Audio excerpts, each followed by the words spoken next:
Good morning, Hoodman.com. Megatron is back with his Wednesday morning rant. And to this morning's, and then we'll talk about the biggest contract that is the worst contract in baseball, and who I call Vernon from the Toronto Blue Jays. All right, so let's get started with my rant and what's bothering me this morning. So last night I saw a video done by the Miz on YouTube about Hoodman.com. It was his third plug, which I appreciate, Miz. You're the best. On why he thinks people should come to Hoodman.com and battle him. Now, he basically, the 5 or 6 comments that he got from them were these offshoot comments about, F you this, F you that, mofo, F this, F that, you're an idiot, you're this, you're that, you're this. And then my video that I posted about Allen Iverson, one guy basically threatened me from the Bronx saying that, F you, Allen Iverson is this, I'll kill you, come down here and prove your manhood.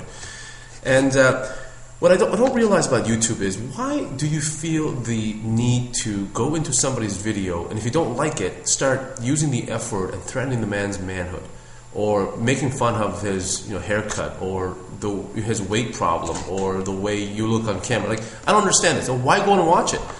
What is the meaning? I mean, these are the same guys that if you were to say, they will give you advice on how to run a business, and if you gave you business, they run it to the ground.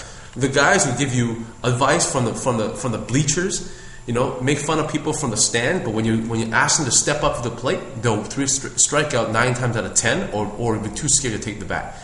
It's these kind of guys that really bug me. If you're gonna say something, if you're gonna do something about it, then come do something, say something, right?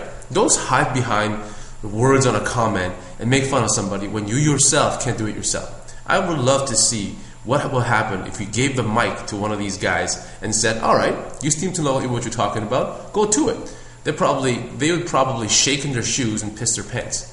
That's the kind of guys we're dealing with at YouTube. And I'm getting sick and tired of these guys at YouTube, because I just don't think they add no value to the equation and nothing but contempt. Anyway, that's my rant of the day. And that's why you're at Hoodman.com, because this doesn't happen here. Anyway, Vernon Wells. He is going to get paid over $20 million from here on in to 2011. He is an above-average player at best at 255.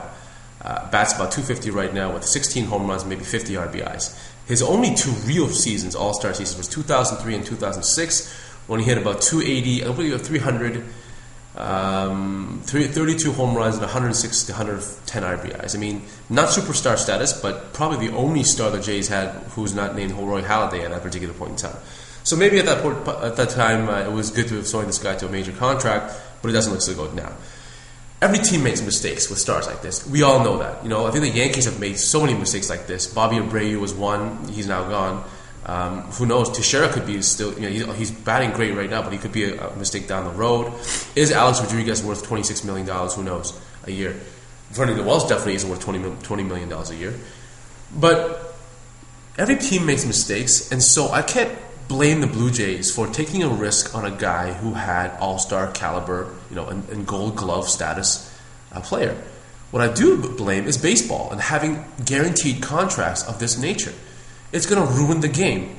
If you don't play or if you don't perform and the team wants to cut you, then you should not be paid that amount of money for not playing.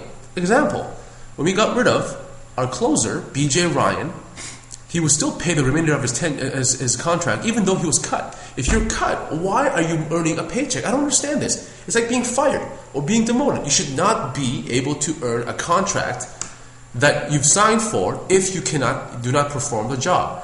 I think guaranteed contracts in professional sport is going to kill it. It's going to kill it. The NFL's got it right. If you do not perform for the team or the league, you should not get paid. There should be no guaranteed contracts in professional sports. My rant of the day. Thank you very much.